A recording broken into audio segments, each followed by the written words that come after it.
श्री स्वामी समर्थ. माझे प्रिय स्वामी भक्तांनो, स्वामी अक्कलकोटी मध्ये आपला स्वागत आहे. आज मी तुम्हाला श्री गुरुचरित्र अध्याय 42 सोप्या भाषेत सांगणार आहे. या अध्यायाचे पारायण मुळे गुरुसेवा घडेल, काशी महायात्रेचे पुण्य मिळेल. तर ऐकूया स्वामी अक्कलकोटी. श्री गुरुचरित्र अध्याय 42 विश्वकर्मा आख्यान. सायंदेवाला वरदान. श्री गणेशाय नमः. श्री गुरु सायंदेवाला त्वष्टापुत्राची कथा सांगत होते.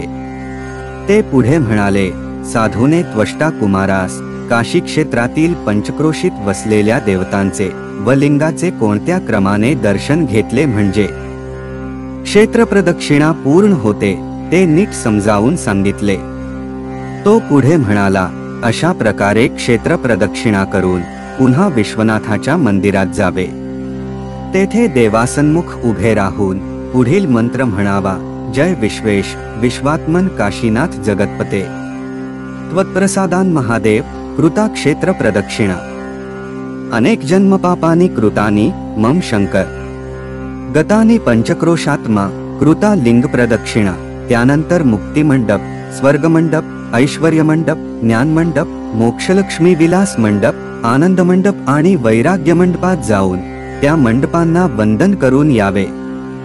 साधूने त्वष्टा कुमारास नित्ययात्रेचा विधी सांगितला. साधू त्वष्टा कुमारास म्हणाला, बाळा, मी सांगितल्याप्रमाणे काशी यात्रा पूर्ण कर. नित्य गुरुदेवांचे स्मरण करीत रहा. भगवान शंकर तुझ्यावर प्रसन्न होतील. बोलणे पूर्ण होताच साधू अदृश्य झाला. तेव्हा त्वष्टा कुमार स्वतःशीच विचार करू लागला, गुरुभक्तीने सकल अभीष्ट साध्य होते. हे खरे आहे. गुरुप्रसादामुळे भेट झाली. त्यांच्या रूपाने स्वतः विश्वेश्वरच मार्गदर्शन करून गेले. त्याने साधूला कृतज्ञतेने नमस्कार केला. त्याने सांगितल्याप्रमाणे काशी क्षेत्राची यात्रा यथाक्रम पूर्ण केली. त्यामुळे प्रसन्न झालेल्या विश्वनाथाने त्याला दर्शन दिले आणि वर मागण्यास सांगितले. त्वष्टा कुमाराने त्याला सर्व वृत्तांत सांगितला. तेव्हा विश्वनाथाने, तुझ्या गुरुभक्तीने मी तृप्त झालो आहे असे प्रशंसोद्गार काढून त्याला विश्वकर्मा असे नाव दिले.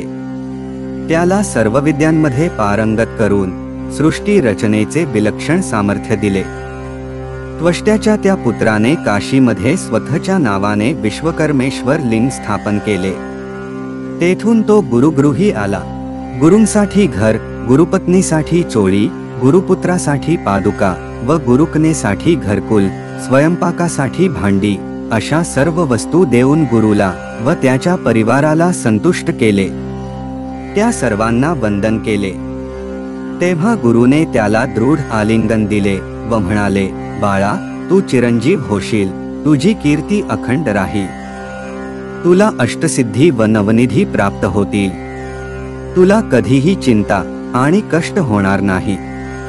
तू त्रैलोक्यात अद्भुत सृष्टी रचना करशील.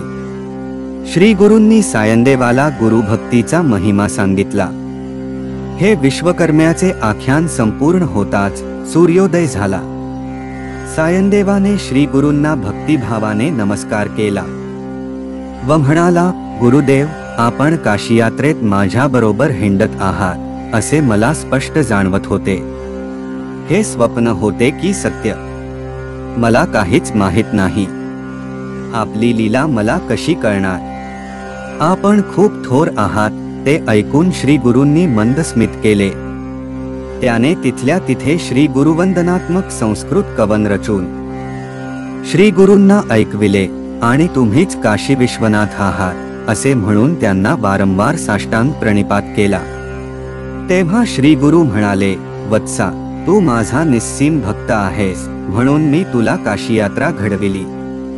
तुझ्या 21 पिढ्यांना ह्या यात्रेचे फळ मिळेल. आता यवनांची चाकरी करू नकोस. कुटुंबासह गाणगापुरात येऊन राहा. यापुढे तू माझीच सेवा कर. ते ऐकून सायंदेवाला परमधन्यता वाटली. मठात गेल्यावर श्री गुरूंनी त्याला निरोप दिला.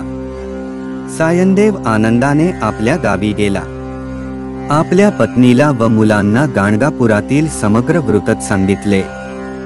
भाद्रपद शुद्ध चतुर्दशीला तो परिवारासह श्री गुरूंच्या दर्शनास आला. आपल्या 4 मुलांना श्री गुरूंच्या चरणांवर घातले. श्री गुरूंसाठी स्तुतीपर प्रासादिक कवन कानडी भाषेत म्हटले. श्री गुरूंनी त्या सर्वांचे क्षेमकुशल विचारले आणि सायनदेवाला म्हणाले, तुझा ज्येष्ठ पुत्र नागनाथ हा माझा परमभक्त होईल. हा आयुष्यमान होईल.